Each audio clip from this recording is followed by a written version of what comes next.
Hello everyone, welcome to my channel. I am Neha. आज करेंगे हम class 12 Indian economic development and topic है हमारा आज का human capital and economic growth. इस टॉपिक का मीनिंग क्या है कि अगर हमारे देश में ह्यूमन कैपिटल होती है, यानी ऐसे लोग होते हैं जो पढ़े लिखे हैं, स्किल्ड हैं, डॉक्टर्स, इंजीनियर्स हैं, अगर ऐसे लोग होते हैं तो क्या हमारी इकोनॉमिक ग्रोथ होती है, हमारी इकॉनमी आगे बढ़ती है। तो ये रिलेशन पढ़ने वाला है इनका। इनके इस चैनल पर जितनी वीडियोस करेंगे वो सभी एनसीईआरटी की बुक्स में से करेंगे। सो देखो बुक में क्या लिखा हुआ है, who contributes more the national income. भाई ज़्यादा नेशनल इनकम में कॉन्ट्रीब्यूट कौन करता है, यानी ज़्यादा पैसे कौन कमाता है, कौन देश में ज़्यादा कंट्रीब्यूशन देगा। एक वर्कर है जो फैक्ट्री में काम करता है वो, या फिर कोई सॉफ्टवेयर प्रोफेशनल है वो। तो जाहिर सी बात है, आप लोगों को समझ में आ गया होगा भाई एक वर्कर है, एक लेबर है, वो इतने पैसे नहीं कमाता है, देश में इतना कंट्रीब्यूशन नहीं करता है जितना कि एक कोई इंजीनियर वगैरह, डॉक्टर वगैरह होते हैं, वो थोड़े ज़्यादा पैसे कमाते हैं, वो नेशनल इनकम को ज़्यादा बढ़ाते हैं। We know that the labour skill of an educated person is more than that of an uneducated person. अब इसमें लिखा है भाई सबको ही पता है कि एक अगर एजुकेटेड पर्सन है तो उसमें मोर यानी ज़्यादा स्किल्स होती है अगर कंपेयर किया जाए अनएजुकेटेड पर्सन से, यानी जो पढ़ा लिखा नहीं है उसमें कम स्किल्स होती है, पढ़े लिखे व्यक्ति में थोड़ी ज़्यादा स्किल्स होती है। And that the former generates more income than the letter.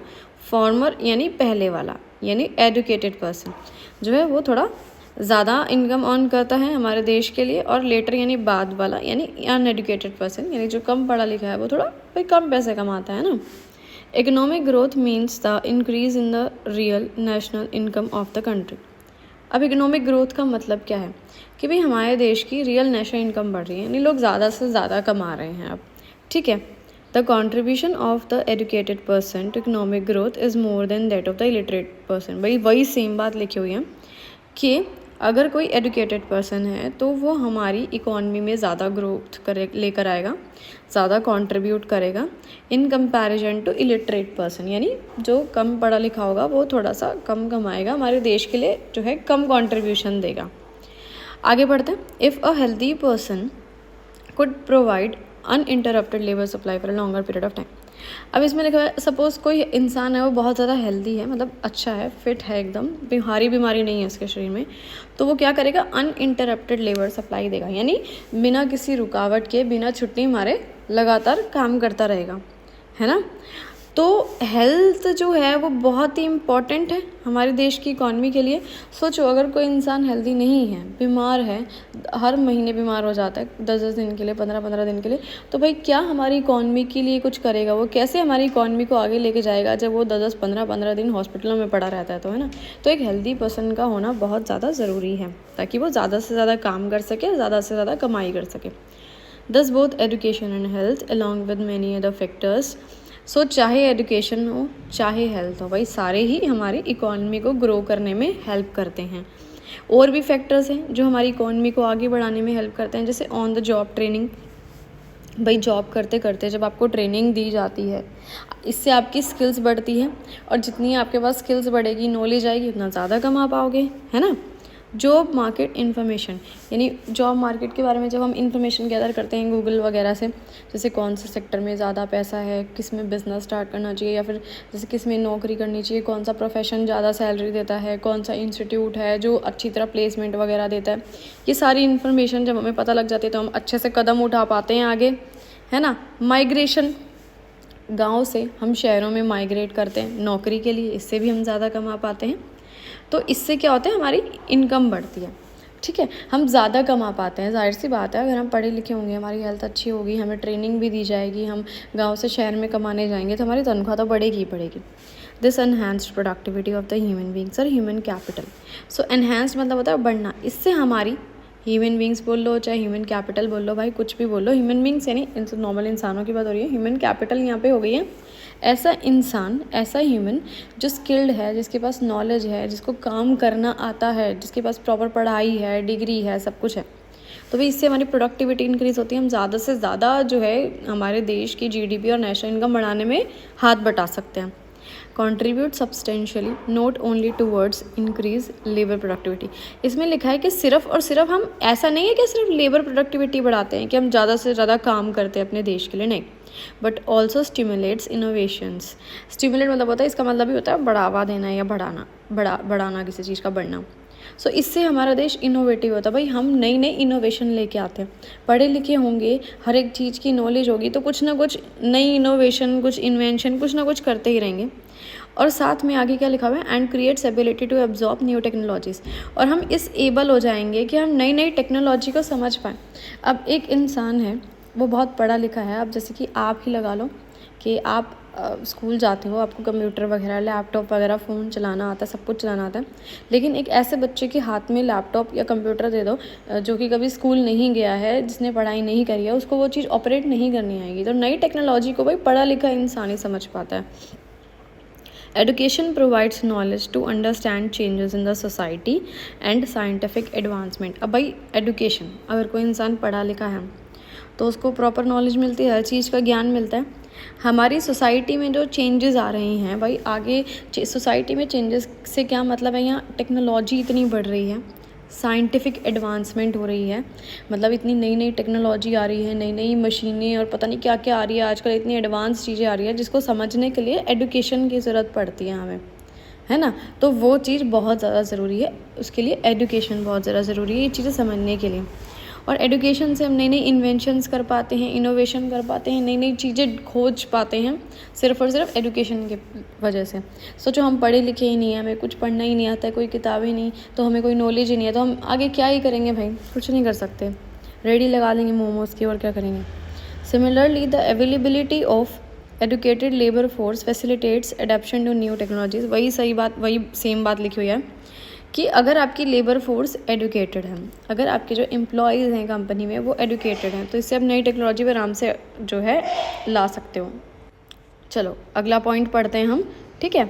Next क्या लिखा हुआ है देखो, empirical evidence to prove that increase in human capital causes economic growth is rather nebulous. अब कुछ एविडेंसेस हैं जो यहाँ प्रूव करते हैं कि जैसे जैसे ह्यूमन कैपिटल बढ़ती है ऐसे हमारी इकोनॉमी ग्रो करती है। मतलब ऐसे ज़रूरी भी नहीं है, मतलब ये चीज़, ये बात बोल रही है कि कुछ ऐसे प्रूफ्स हैं जिनसे यहाँ पता लगा है कि ज़रूरी नहीं है कि ह्यूमन कैपिटल बढ़ती जा रही है, लोगों के पास डिग्रियाँ आती जा रही है, डॉक्टर इंजीनियर बढ़ते जा रहे हैं, तो फिर हमारे देश आगे बढ़ता जाएगा, ग्रो करता जाएगा, ऐसा ज़रूरी भी नहीं है, ठीक है। This may be because of the measurement problems. लेकिन ऐसा क्यों है भाई, ये रीज़न क्या है, मेजरमेंट में प्रॉब्लम हो सकती है भाई, हम सही से मेजर ना कर पा रहे हो, सही से एनालाइज ना कर पा रहे हो, सब कुछ हम कुछ गड़बड़ी कर रहे हैं इस कैलकुलेशन में, इस चीज़ को समझने में, ऐसा हो सकता है। एग्जाम्पल देखते हैं, जैसे कि education measured in terms of years of schooling, teacher pupil ratio and enrollment rates may not reflect the quality of education। देखो अगर हम education की बात करें, उसको हम चलो मेजर करते हैं education को terms of years of schooling, यानी सब ऐसे हमने देखा कि भाई सब लोग आजकल 12th पास हो रहे हैं, सारे बच्चे लगभग 12वीं पढ़ रहे हैं, ठीक है, हमने तो ये कैलकुलेट कर लिया। टीचर पीपल रेशियो, भाई स्कूल में जो स्टूडेंट्स है, पीपल से यहाँ स्टूडेंट्स की बात हो रही है, उनके लिए प्रॉपर टीचर वगैरह हैं, उनकी रेशियो ऐसी कम नहीं है कि बच्चे ही बच्चे हैं और टीचरों की कमी है, ऐसा भी नहीं है। एनरोलमेंट रेट्स भी बढ़िया है, यानी स्कूल में बच्चे जाके अपने आप को एनरोल करा रहे हैं, यानी एडमिशन भी ले रहे हैं, ठीक है, सब कुछ अच्छा जा रहा है। लेकिन it may not reflect the quality of education, लेकिन इससे हमें कहीं क्या ये पता लग रहा है कि क्वालिटी ऑफ एजुकेशन बहुत अच्छी है, हम ऐसी पढ़ाई पढ़ा रहे हैं, बच्चों को रटवा नहीं रहे हैं, बच्चों को प्रैक्टिकली हर चीज़ को समझा रहे हैं कि आगे जॉब करने जाओगे तो क्या चीज़ें एग्जैक्टली काम आएगी, क्या वही चीज़ हम पढ़ा रहे हैं या फालतू फड़ंग की चीज़ें कुछ कुछ रटवाए जा रहे हैं बच्चों को, तो ये चीज़ नहीं पता लग पा रही है। हमें दिख रहा है गवर्नमेंट स्कूल खोल रही है, गवर्नमेंट टीचर्स लेके आ रही है, स्कूल आजकल अच्छे हो गए हैं, स्कूल में प्रॉपर टॉयलेट्स हो गए हैं, सब कुछ क्लीन रहता है, लेकिन ये नहीं पता लग रहा है भाई अच्छी एजुकेशन दी भी जा रही है नहीं जा रही है। तो क्वांटिटी को तो मेजर किया जा सकता है, लेकिन क्वालिटी जो है उसको मेजर नहीं किया जा सकता। Health services measured in monetary terms, अब हेल्थ सर्विसेज की बात की जाए तो उसको मेजर किया जा सकता है पैसों के मतलब टर्म्स में, मॉनेटरी टर्म्स यानी पैसे की बात हो रही है कि हाँ भाई गवर्नमेंट जो है, पैसे का मतलब है कि हेल्थ सेक्टर पे करोड़ों रुपए खर्च कर रही है, नए नए हॉस्पिटल खोल रही हैं, नए नए डॉक्टर्स लेके आ रही हैं, फ्री में इलाज करा रही है लोगों का, तो इस चीज़ में हम इसे मेजर कर सकते हैं। लाइफ एक्सपेक्टेंसी बढ़ी है, ठीक है, आजकल लोग ज़्यादा जीने लगे हैं, मॉर्टेलिटी रेट घटने लगा है, लोग कम मरने लगे हैं, ऐसा नहीं है कि फटाफट फटाफट बच्चे मरते रहते हैं पैदा होते ही तुरंत, ऐसा सब अब नहीं हो रहा है, काफ़ी कुछ चेंज हो चुका है। And it may not reflect the true health status of the people in the country, लेकिन इससे पता लग रहा है कि लोगों का एक्चुअली में हेल्थ स्टेटस है कैसा, लोग जी तो रहे हैं, ठीक है, इसमें ये चीज़ तो लिखी है कि लाइफ एक्सपेक्टेंसी बहुत अच्छी है, लोग काफ़ी लंबी उम्र तक जी रहे हैं। क्या इसमें ये चीज़ें दिखाई दे रही है कि लोगों के शरीर में हारी बीमारी नहीं है, वो फिट हैं, वो बहुत अच्छी क्वालिटी ऑफ लाइफ जी रहे हैं, वो पोल्यूशन फ्री लाइफ जी रहे हैं? ये सभी चीज़ें मेंशन है? नहीं। मैंने बताया क्वालिटी चीज़ को मेजर नहीं किया जा सकता है, तो वो चीज़ यहाँ पे मिसिंग है। Using the indicators mentioned above, an analysis of improvement in education and health sectors and growth in real per capita income in both developing and developed countries show that there is a convergence in the measure of human capital. So वही बात लिखी हुई है भाई, ये जितने भी indicators ऊपर लिखे हुए हैं कि भाई हेल्थ को ऐसे मेजर किया जाए, एजुकेशन को ऐसे मेजर किया जाए, ठीक है, इससे हम एनालाइज कर पा रहे हैं सब कुछ, चाहे एजुकेशन हो, चाहे हेल्थ सेक्टर हो, भाई सब चीज़ें, पर कैपिटा इनकम हो, सब कुछ बहुत अच्छे से मेजर कर पा रहे हैं। ठीक है, तो यहाँ पे हमें क्या दिख रहा है, यहाँ पे ह्यूमन कैपिटल तो बढ़ता हुआ दिख रहा है, लेकिन हमें पर कैपिटा इनकम में कुछ खास नहीं दिखाई दे रहा है ग्रोथ। ठीक है, इन अदर वर्ड्स, अब ये जो हमने इतना पढ़ा है ना, उसको आसान भाषा में यहाँ पे नीचे मेंशन कर रखा है, तो एग्ज़ाम में ये सब लिखने की ज़रूरत नहीं है क्योंकि थोड़ा सा डिफ़िकल्ट है आप लोगों की ये लैंग्वेज। तो नीचे जो ये लिखी हुई है ना, ये थोड़ी आसान भाषा लिखी है। The human capital growth in developing countries has been faster. अब ये लिखा हुआ है कि जो ह्यूमन कैपिटल ग्रोथ है, यानी जो ह्यूमन कैपिटल बढ़ रही हैं डेवलपिंग कंट्रीज़ में, ह्यूमन कैपिटल का बढ़ना मतलब अब डॉक्टर्स, इंजीनियर्स, लॉयर्स, सीए, ये लोग बढ़ रहे हैं। ठीक है, अब घर घर इंजीनियर है भाई, घर घर लॉयर है ना, हर गली में देखोगे 10-15 इंजीनियर दिखाई दे जाएंगे आपको। तो ये चीज़ बहुत फास्ट है, ह्यूमन कैपिटल बढ़ रही है, लोग पढ़ लिख रहे हैं, but the growth of per capita real income has not been that fast. लेकिन जो पर कैपिटा रियल इनकम है, यानी हर एक इंडिविजुअल जो पैसे कमा रहा है, वो चीज़ इतनी तेज़ी से नहीं बढ़ रही है। आप देखेंगे सैलरी जो है नॉर्मल हल्का फुल्का पढ़ के इंसान ग्रेजुएशन करके अगर जॉब करने चाहता है तो यार 12-15 हज़ार रुपये से सैलरी मिलती है। बहुत लिमिटेड लोग हैं जो मोटा मोटा नोट छाप रहे हैं, बाकी सभी लोग जो है 15 हज़ार तक यूजुअली कमाते हैं, 15 हज़ार 20 हज़ार, बस इससे बड़ी मुश्किल से घर चलता है। आगे देखो लिखा हुआ है, there are reasons to believe that the causality between human capital and economic growth flows in either direction. अब ये क्या लिखा हुआ है यहाँ पे, कॉजैलिटी से तो मतलब है कॉज एंड इफेक्ट रिलेशनशिप की बात हो रही है कि एक चीज़ का बढ़ना तो दूसरी चीज़ पे क्या इफेक्ट पड़ेगा उसका, वो भी बढ़ रहा है या घट रहा है। ठीक है, सो यहाँ पे क्या लिखा हुआ है, जो आपकी ह्यूमन कैपिटल है और इकोनॉमिक ग्रोथ है, उनके बीच में कॉज एंड इफेक्ट रिलेशनशिप है, दोनों एक ही डायरेक्शन में जाते हैं। यानी अगर ह्यूमन कैपिटल बढ़ रही हैं, देश में पढ़े लिखे लोग ज़्यादा हो रहे हैं, तो हमारी इकॉनमी ग्रो करेगी। That is higher income causes building of high level of, ये आसान भाषा में अब यही चीज़ लिखी हुई है कि अगर आप ज़्यादा पैसा कमा रहे हैं, ठीक है, तो इससे आप अच्छे ह्यूमन कैपिटल बना पाएंगे, हाई लेवल की ह्यूमन कैपिटल, यानी अच्छे डॉक्टर्स इंजीनियर्स बना पाएंगे, and vice versa. That is high level of human capital causes growth of income. और अगर high level of human capital है तो हमारी इनकम बढ़ेगी।